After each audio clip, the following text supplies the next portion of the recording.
Friends, welcome back to my YouTube channel. ಬುಧವಾರದ Muddu Sose episode ಏನಾಗ್ತಾ ಇದೆ ಅಂತ ನೋಡ್ಕೊಂಬರೋಣ. ಅದಕ್ಕಿಂತ ಮುಂಚೆ ನೀವು ಚಾನಲ್ನ ಸಬ್ಸ್ಕ್ರೈಬ್ ಮಾಡದೆ ನೋಡ್ತಾ ಇದ್ದೀರಾ ಅಂತ ಹೇಳಿದ್ರೆ ದಯವಿಟ್ಟು ಸಬ್ಸ್ಕ್ರೈಬ್ ಮಾಡ್ಕೊಂಡು ನೋಡೋದನ್ನು ಮರಿಬೇಡಿ. ನೀವು ಸಬ್ಸ್ಕ್ರೈಬ್ ಮಾಡೋದ್ರಿಂದ ನಾನು ಹಾಕೋ ಪ್ರತಿಯೊಂದು ವಿಡಿಯೋ ನೋಟಿಫಿಕೇಷನ್ ಕೂಡ ನಿಮಗೆ ಫಸ್ಟ್ ಬರುತ್ತೆ, ನೀವೇ ಫಸ್ಟ್ ನೋಡ್ಬೋದು ಫ್ರೆಂಡ್ಸ್. ಓಕೆ, ತಡ ಮಾಡ್ದೇ ಎಪಿಸೋಡ್ನ ಸ್ಟಾರ್ಟ್ ಮಾಡೋಣ. ಈ ಒಂದು ಎಪಿಸೋಡ್ನಲ್ಲಿ ಭದ್ರಾ ಮನೆಗೆ ಬರ್ತಾನೆ. ಆಗಲೇ ಸಂಜೆ ಆಗಿರುತ್ತೆ, ಆದರೆ ಅವಳು ವಿದ್ಯಾ ಇನ್ನೂ ಬಂದಿರಲ್ಲ. ಕೀ ಎಲ್ಲಿಕ್ಕೆ ಹೋಗಿದ್ದಾಳೆ ಇವಳು ಅಂತ ಅಂದ್ಬಿಟ್ಟು ಹುಡುಕ್ತಿರ್ತಾನೆ. ಮೇಲ್ಗಡೆ ಹಿಕ್ಬಿಟ್ಟಿರ್ತಾಳೆ ಕೀನ. ಆಗ ಓಹೋ, ಅವಳಿರೋದು ನೋಡಿದ್ರೆ 3 ಅಡಿ, ಕೀ ಇಟ್ಟಿರೋದು ನೋಡಿದ್ರೆ 6 ಅಡಿಗೆ, ಅದು ಹೆಂಗೆ ಇಕ್ಬಿಟ್ಲೋ ಕಾಣೆ ಅಂದ್ಬಿಟ್ಟು ಬೀಗ ತೆಗೆದು ಒಳಗಡೆ ಹೋಗೋಕೆ ಹೋಗ್ತಾನೆ. ಅಷ್ಟರಲ್ಲಿ ಚಂಪಾ ಬಂದು ಮಾವ ಅಂತ ಹೇಳ್ತಾಳೆ. ಆಗ ಭದ್ರಾ, ಏನು ಚಂಪಾ ಬಾ ಅಂತಾನೆ. ಚಂಪಾ ಇದ್ದವಳು, ಅದು ವಿದ್ಯಾಕ್ಕೊಂದು ಸೀರೆ ಇಸ್ತ್ರಿ ಮಾಡೋಕ್ಕೆ ತೊಗೊಂಡೋಗಿದ್ದೆ, ಅದಕ್ಕೆ ತೊಗೊಂಬಂದು ಕೊಡೋಣ ಅಂತ ಬಂದೆ ಬಾವಾ ಅಂತ ಹೇಳ್ತಾಳೆ. ಆಗ ಭದ್ರಾ ಇದ್ದಾನೆ, ಓಹೋ ಈ ಚಾಕ್ರಿ ಬೇರೆ ಮಾಡ್ಕೊಂಡು ನಿಂತಿದ್ದೀರೋ ನೀವು, ಅವಳಿಗೆ ಇದನ್ನೆಲ್ಲ ಮಾಡು ಅಂತ ನಿನ್ಗೆ ಯಾರು ಹೇಳಿದ್ರು ಚಂಪಾ ಅಂತಾನೆ. ಚಂಪಾ ಇದ್ದವಳು, ಅದು ಅಮ್ಮಮ್ಮ ಹೇಳಿದ್ರು ಅದಕ್ಕೆ ಅಂತ ಹೇಳ್ತಾಳೆ. ಭದ್ರಾ ಇದ್ದಾನೆ, ಓಹೋ ಇದು ಕಾಗೆ ಮುತ್ಕಿದ ರೀ, ಕಾಗೆ ಮುತ್ಕಿಗೆ ಫಸ್ಟ್ ಬೈಬೇಕು. ಸರಿ ಚಂಪಾ, ನೀನು ಒಳಗಡೆ ಹೋಗಿ ಇಕ್ಬಿಟ್ಟು ಬಾ ಅಂತ ಹೇಳ್ತಾನೆ. ಅವ್ರು ಚಂಪಾ ಒಳಗಡೆ ಇಕ್ಬಿಟ್ಟು ಬರ್ತಾಳೆ. ಸರಿ ಚಂಪಾ, ನಿಮ್ಮ ಮೇಡಮ್ ಅವ್ರೇನು ಇನ್ನೂ ಇಷ್ಟೊತ್ತಾದರೂ ಮನೆಗೆ ಬಂದಿಲ್ವಲ್ಲ ಯಾಕೆ ಅಂತ ಕೇಳ್ತಾನೆ.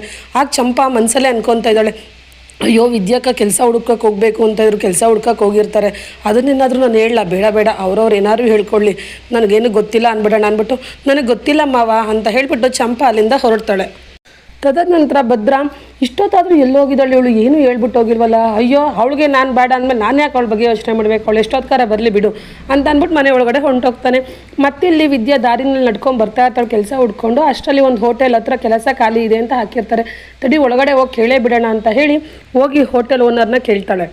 ಅಣ್ಣ, ನನ್ನ ಹೆಸರು ವಿದ್ಯಾ ಅಂತ, ನನಗೆ ಯಾವುದಾದ್ರೂ ಕೆಲಸ ಇದ್ದರೆ ಪಾರ್ಟ್ ಟೈಮ್ ಕೆಲಸ ಕೊಡ್ತೀರಾ ಅಣ್ಣ ಅಂತ ಕೇಳ್ತಾಳೆ. ಆಗ ಅವರು ಪಾರ್ಟ್ ಟೈಮ್ ಕೆಲಸ ಅಂತಂದರೆ ಬೆಳಗ್ಗೆ 4 ಗಂಟೆಗೆ ಶುರುವಾಗುತ್ತೆ ನಮ್ಮ ಹೋಟ್ಲಮ್ಮ.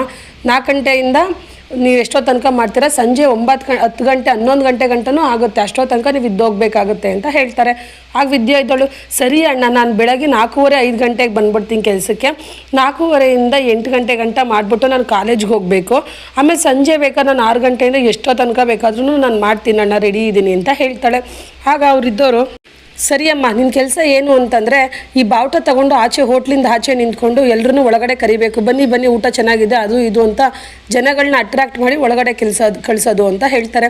ವಿದ್ಯಾ ಇದ್ದಳು, ಸರಿ ಅಣ್ಣ, ನಾನು ಅದನ್ನು ಮಾಡ್ತೀನಿ ಅಂತ ಹೇಳ್ತಾಳೆ. ಆಗ ಅವರು ಎಲ್ಲರೂ ಹೇಳ್ತಾ ಇದ್ದಾರೆ, ಅಷ್ಟೇ ಅಲ್ಲ, ಸಮ್ಟೈಮ್ಸ್ ಹುಡುಗರಿಲ್ಲ ಅಂತಂದರೆ ಒಳಗಡೆ ಕೆಲಸನೂ ಕೂಡ ಸ್ವಲ್ಪ ಮಾಡಬೇಕಾಗುತ್ತೆ, ಹೋಟ್ಲೊಳಗಡೆ ತರಕಾರಿ ಹೆಚ್ಚೋದು, ಸರ್ವ್ ಮಾಡೋದು ಎಲ್ಲ ಮಾಡಬೇಕಾಗುತ್ತೆ. ಅಂದಾಗೆ ಈಗ ಸದ್ಯಕ್ಕೆ 6,000 ಸಂಬಳ ಕೊಟ್ಟಿರ್ತೀನಿ, ಮುಂದಕ್ಕೆ ನೋಡೋಣ ಅಂತ ಹೇಳ್ತಾರೆ. ಆಗ ವಿದ್ಯಾ ಇದ್ದಳು, ಸರಿ ಅಣ್ಣ, ನಾನು 2 ಹೊತ್ತೂ ಕೆಲಸ ಮಾಡ್ತೀನಿ, ಆದರೆ ನನಗೆ ಅಟ್ಲೀಸ್ಟ್ ಒಂದು 8,000ನಾದರೂ ಕೊಡಿ, ನಾನು ಕಾಲೇಜ್ಗೆ ಹೋಗ್ತಾ ಇದ್ದೀನಿ, ಬಟ್ಟೆ ತೊಗೊಬೇಕು, ಬುಕ್ಸ್ ತೊಗೊಬೇಕು, ಎಲ್ಲ ತೊಗೊಬೇಕು ಹಂಗಾಗಿ ಅಂತ ಹೇಳ್ತಾಳೆ. ಆಗ ಓನರ್ ಇದ್ದವರು, ಸರಿ ಅಮ್ಮ, ನೀನು 2 ಹೊತ್ತು ಬರ್ತೀನಿ ಅಂತ ಹೇಳ್ತಾ ಇದೆಯಾ, ಸರಿ 8,000 ಮಾಡಿಕೊಡ್ತೀನಿ, ಯಾವತ್ತಿಂದ ಕೆಲಸಕ್ಕೆ ಜಾಯ್ನ್ ಆಗ್ತೀಯಾ ಅಂತ ಕೇಳ್ತಾರೆ. ವಿದ್ಯಾ ಇದ್ದವಳು, ಅಣ್ಣ ನಾಳೆ ಅಂತಿದ್ದಾಳು ಅಣ್ಣ, ನಾನು ಈಗಲೇ ಜಾಯ್ನ್ ಆಗ್ತೀನಿ ಅಂತ ಹೇಳಿಬಿಟ್ಟು ಅವ್ರು ಕೊಟ್ಟಿರೋವಂಥ ಏಪ್ರಾನ್ ಹಾಕ್ಕೊಂಡು ಕೆಲಸ ಶುರು ಮಾಡೇ ಬಿಡ್ತಾಳೆ. ಅಣ್ಣ ಬನ್ನಿ, ಅಕ್ಕ ಬನ್ನಿ, ಒಳಗಡೆ ಬನ್ನಿ, ಊಟ ಚೆನ್ನಾಗಿದೆ, ಟಿಫನ್ ಚೆನ್ನಾಗಿದೆ, ಬನ್ನಿ ರುಚಿಯಾಗಿದೆ, ಕಡಿಮೆ ದುಡ್ಡು ಬನ್ನಿ ಅಂತ ಜನಗಳನ್ನೆಲ್ಲ ಅಟ್ರ್ಯಾಕ್ಟ್ ಮಾಡಿ ಹೋಟೆಲ್ಗೆ ಕಳಿಸೋ ಕೆಲಸ ಮಾಡೇ ಬಿಡ್ತಾಳೆ. ಕೆಲಸ ಮುಗಿಸಿ ಸಂಜೆ ಆಗುತ್ತೆ, ಮನೆಗೆ ಬರ್ತಾ ಇದ್ದಾಳೆ. ಮತ್ತಿಲ್ಲಿ ಚಿತ್ರ ಅವ್ರ ಅವ್ವನ ಹತ್ರ ಹೇಳ್ತಾ ಇದ್ದಾಳೆ, ಅವ್ವ ಆ ವಿದ್ಯಾ ಇಷ್ಟೊತ್ತಾದರೂ ಮನೆಗೆ ಬಂದಿಲ್ಲ ಅವ್ವ, ಅಲ್ಲಿ ನೋಡು ಭದ್ರಾ ಮಾವ ಅಲ್ಲೇ ವೆಯ್ಟ್ ಮಾಡ್ತಾ ನಿಂತವನೇ ಕಣವ ಅಂತ ಹೇಳ್ತಾಳೆ. ಆಗ ಈಶ್ವರಿ ಇದ್ದಳು, ಓಹೋ ಇದೇ ಒಂದು ಒಳ್ಳೆ ಚಾನ್ಸ್ ಕಣೆ ಚಿತ್ರ, ಭದ್ರನ್ನ ಕೆರಳಿಸ್ಬಿಟ್ಟು ಬರೋಣ ಬಾ ಅಂತ ಹೇಳಿ ಇಬ್ಬರು ಕೂಡ ಭದ್ರನ ಹತ್ರ ಹೋಗ್ಬಿಟ್ಟು, ಭದ್ರಾ ಏನಪ್ಪ ಮಾಡ್ತಾ ಇದೀಯ, ವಿದ್ಯಾ ಇದ್ದಾಳ, ವಿದ್ಯಾ ಅಯ್ಯೋ ವಿದ್ಯೆ ಇಲ್ಲಪ್ಪ, ಇನ್ನೂ ಬಂದೇ ಇಲ್ವಾ, ಯಾಕೆ ಸೌಂಡೇ ಕೇಳಿಸ್ತಾ ಇಲ್ವಲ್ಲ ವಿದ್ಯಿಂದ ಅಂತ ಹೇಳ್ತಾರೆ. ಆಗ ಅವನಿದ್ದವನು, ಇನ್ನೂ ಅವಳು ಕಾಲೇಜಿಂದ ಬಂದಿಲ್ಲ ಅಂತ ಹೇಳ್ತಾನೆ. ಈಶ್ವರ್ ಇದ್ದವಳು, ಅಯ್ಯೋ ಏನು ಹೇಳ್ತಾ ಇದೆಯಾ ಭದ್ರಾ, ಇಷ್ಟೊತ್ತಾದರೂ ಮನೆಗೆ ಬಂದಿಲ್ಲ, ಅವಳು ಸಂಜೆ ಹೊತ್ತಾದರೆ ಬಂದ್ಬಿಡ್ತಾ ಇದ್ಲಲ್ವ, ಇಷ್ಟೊತ್ತಾದರೂ ಯಾಕೆ ಬಂದಿಲ್ಲ ಅಂತ ಕೇಳ್ತಾಳೆ. ಆಗ ಅವನಿದ್ದವನು, ನನಗೆ ಗೊತ್ತಿಲ್ಲ ಯಾಕೆ ಬಂದಿಲ್ಲ ಅಂತ ಹೇಳ್ತಾನೆ. ಚಿತ್ರ ಇದ್ದವಳು, ಅಲ್ಲ ಭದ್ರಾ, ನಿನ್ನ ಹೆಂಡ್ತಿನ ನೀನು ಕೇಳಿದ್ರೆ ಗೊತ್ತಿಲ್ಲ ಅಂತೀಯಲ್ಲ, ಅದು ಹೆಂಗೆ ಅಂತ ಚಿತ್ರ ಹೇಳ್ತಾಳೆ. ಈಶ್ವರಿ ಇದ್ದವಳು, ನೋಡು ಭದ್ರಾ, ನಮ್ಮ ಮಟ್ಟಿನಲ್ಲಿ ಯಾರು ಹೆಣ್ಮಕ್ಳು ಕಾಲು ತೆರೆದು ಕಾಲೇಜ್ಗೆ ಹೋಗ್ತೀನಿ ಅಂತ ಹೋಗಿರಲಿಲ್ಲ, ನಿನ್ನ ಹೆಂಡ್ತಿ ಕಾಲೇಜ್ಗೆ ಹೋಗ್ತೀನಿ ಅಂತ ಹೊಂಟ್ಲು, ನೀನು ಅದನ್ನಂತೂ ತಡೆದು ನಿಲ್ಸೋಕ್ಕಾಗಲಿಲ್ಲ, ಅಟ್ಲೀಸ್ಟ್ ಅವಳು ಇಷ್ಟೊತ್ತಾದರೂ ಮನೆಗೆ ಬರ್ತಾ ಇಲ್ಲ ಅನ್ನೋದನ್ನು ನೋಡಿ ನೀನು ಪ್ರಶ್ನೆ ಮಾಡಬೇಕು, ಹಿಂಗೆ ಬಿಟ್ಟರೆ ಹೆಂಗೆ ನಮ್ಮ ಮನೆ ಮರುವಾದಿ ಎಲ್ಲ ಹಾಳಾಗೋಗುತ್ತೆ, ಒಂದು ಗಂಡಿನ ನಡೆ ಮನೆಗೆ ಅಡಿಪಾಯ ಆದರೆ ಹೆಣ್ಣಿನ ನಡೆ ಆ ಮನೆಗೆ ಒಂದು ದಾರಿ ಆಗಬೇಕು, ನಿನ್ನ ಹೆಂಡ್ರು ನೋಡ್ರೆ ಎಷ್ಟೊತ್ತಿಗೆ ಬೇಕು ಅಷ್ಟೊತ್ತಿಗೆ ಬರ್ತಾಳೆ, ಎಷ್ಟೊತ್ತಿಗೆ ಬೇಕು ಅಷ್ಟೊತ್ತಿಗೆ ಹೋಗ್ತಾಳೆ, ನೀನು ಇದನ್ನು ಪ್ರಶ್ನೆ ಮಾಡದೇ ಇದ್ದರೆ ಮನೆಗೆ ತುಂಬ ತೊಂದರೆ ಆಗುತ್ತೆ, ಮನೆ ಮರುವಾದೇ ಹೋಗುತ್ತೆ, ನಾನು ಇಷ್ಟೆಲ್ಲ ಹೇಳ್ತಾ ಇದ್ದೀನಿ ಅಂದರೆ ಯಾಕೆ ಹೇಳ್ತಾ ಇದ್ದೀನಿ ಅಂತ ಅರ್ಥ ಮಾಡ್ಕೊಬದ್ರ, ನಾನಿನ್ನು ಬರ್ತೀನಿ ನಡಿಯೇ ಚಿತ್ರ ಅಂದ್ಬಿಟ್ಟು ಅವರಿಬ್ಬರು ಹೊರಟೋಗ್ತಾರೆ. ಮತ್ತಿಲ್ಲಿ ವಿದ್ಯಾ, ಆಟೋ ಇಟ್ಕೊಂಡು ಮನೆಗೆ ಬರ್ತಾಳೆ. ಅದನ್ನು ನೋಡಿದಂಥ ಭದ್ರ ಯಾಕೆ ನಿನ್ಗೆ ಕೇಳೋರು ಯಾರೂ ಇಲ್ಲ ಅಂತ ಅನ್ಕೊಂಬಿಟ್ಟಿದ್ದೆ, ಎಷ್ಟೊತ್ತಿಗೂ ಬರ್ತೀಯಲ್ಲ ಅಂತ ಹೇಳ್ತಾನೆ. ಆದರೂ ಕೂಡ ವಿದ್ಯೆ ಏನು ಮಾತಾಡ್ದಾನೆ ಅವಳು ಪಾಡ್ಗಳು ಹೋಗ್ತಾ ಇರ್ತಾಳೆ. ಆಗ ಭದ್ರ ನೋಡು ಇಷ್ಟಪ್ಪ ಇರೋ ವ್ಯಕ್ತಿ ಮಾತಾಡ್ತಾ ಇದ್ರು ಏನು ಜವಾಬು ಕೊಡ್ದೇನೆ ವಾಪಸ್ ಹೋಗ್ತಾಳೆ. ಅಷ್ಟು ದುರಾಂಕಾರ ಇವಳಿಗೆ ತಡಿ ಮಾಡ್ತೀನಿ, ನಿನ್ನೆ ಮಾತಾಡಿಸ್ತಾ ಇರೋದು ಎಲ್ಲೋಗ್ತಾ ಇದ್ಯಾ, ನಿನ್ಗೆ ಕೇಳೋರು ಯಾರು ಇಲ್ವೇ, ಇಷ್ಟೊತ್ತಿಗೆ ಬಂದಿದ್ದೀಯಲ್ಲ, ನೋಡು ನಾನು ಮಾತಾಡ್ತಾ ಇದ್ರು ಬ್ಯಾಗ್ ಇಕ್ಬಿಟ್ಟು ನೀರು ಕುಡಿಯೋದು ನೋಡು, ನಿನಗೆ ದುರಾಂಕಾರ ಜಾಸ್ತಿ ಆಗೋಗಿದೆ.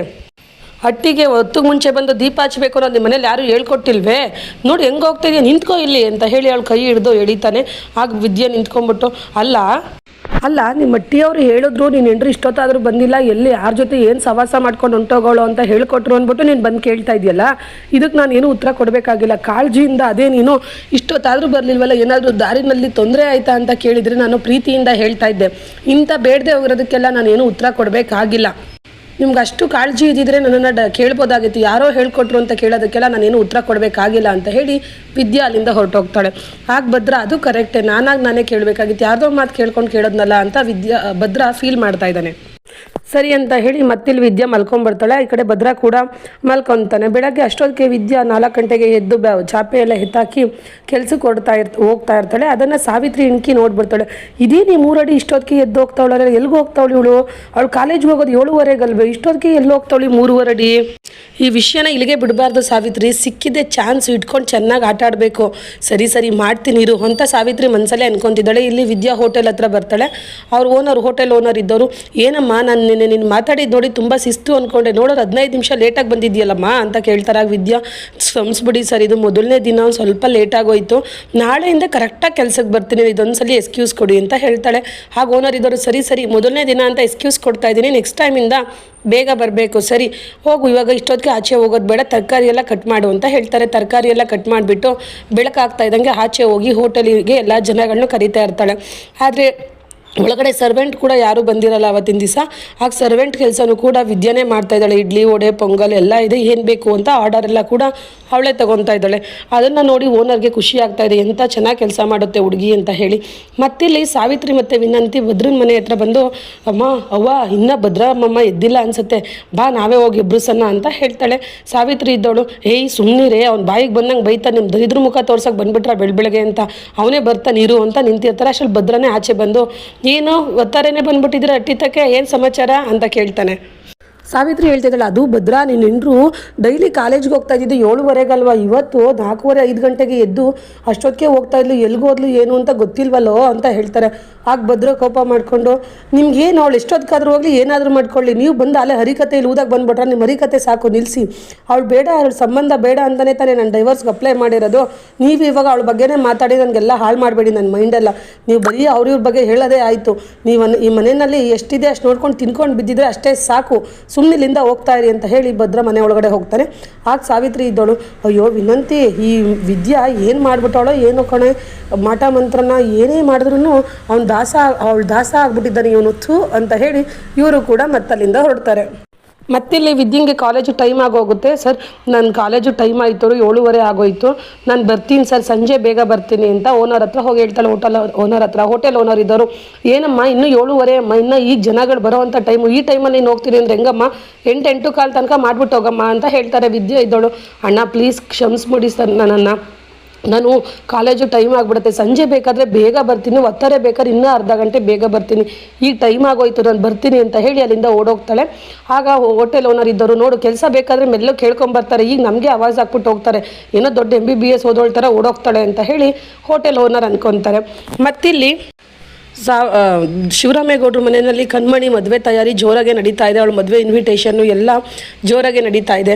ಇನ್ನು ಇಲ್ಲಿ ವಿದ್ಯಾ ಒಂದು ಹೋಟೆಲಲ್ಲಿ ಕೆಲಸ ಮಾಡ್ತಾ ಇರೋ ಕಡೆನೇ ಭದ್ರ ಕಾಫಿ ಕುಡಿಯೋಕ್ಕೆ ಫ್ರೆಂಡ್ ಜೊತೆ ಬರ್ತಾನೆ. ಆಗ ಒಂದು ಕಾಫಿ 2 ಬಜ್ಜಿ ಅಂತ ಹೇಳಿ ಆರ್ಡ್ರ್ ಕೊಡ್ತಾನೆ. ಆಗ ವಿದ್ಯಾ ಟೇಬಲ್ ಕ್ಲೀನ್ ಮಾಡೋದಕ್ಕೆ ಅಂತ ಹೇಳಿ ಅವಳು ಹೋಗ್ತಾಳೆ ಮುಂದೆ. ಅದನ್ನ ನೋಡಿ ಭದ್ರ ಶಾಕ್ ಆಗ್ತಾನೆ, ಇವಳು ಇಲ್ಲಿ ಕೆಲಸ ಮಾಡ್ತಾಳೆ ಹೋಟೆಲಲ್ಲಿ, ಅಯ್ಯೋ ಪಾಪ ಅವಳು ಅದಕ್ಕೆ ಅಷ್ಟೊತ್ತಿಗೆ ಬರ್ತಾಳೇನೋ ಅಂತ ಫೀಲ್ ಮಾಡ್ಕೊತಾನೆ. ವಿದ್ಯಾ ನೀರು ಹಾಕಕ್ಕೆ ಹೋಗ್ತಾಳೆ, ಅವ್ನು ಗ್ಲಾಸ್ಗೆ ನೀರು ಚೆಲ್ಬಿಡ್ತಾಳೆ. ಆಗ ಹೋಟೆಲ್ ಓನರ್ ಅದನ್ನ ನೋಡಿಬಿಟ್ಟು, ಏನಮ್ಮ ಒಂದು ಗ್ಲಾಸಿಗೆ ನೀರು ಹಾಕಕ್ಕೆ ಬರಲ್ಲ ಅಂದ್ಬಿಟ್ಟು ಯಾಕಮ್ಮ ಕೆಲ್ಸಕ್ಕೆ ಸೇರ್ಕೊಂತೀರ ನೀವೆಲ್ಲ ಅಂತ ಬಾಯಿಗೆ ಬಂದಂಗೆ ಬೈತಾ ಇರ್ತಾನೆ. ಅದನ್ನು ನೋಡಿ ಭದ್ರ ಬೇಜಾರು ಮಾಡ್ಕೊಳ್ತಾನೆ. ಇದಿಷ್ಟು ಬಂದು ಇವತ್ತಿನ ಸಂಚಿಕೆ ಫ್ರೆಂಡ್ಸ್. ನಾಳಿನ ಸಂಚಿಕೆಗಾಗಿ ಈ ಕೂಡಲೇ ಈ ಚಾನಲ್ನ ಸಬ್ಸ್ಕ್ರೈಬ್ ಮಾಡೋದನ್ನ ಮರಿಬೇಡಿ. Thank you for watching. Bye.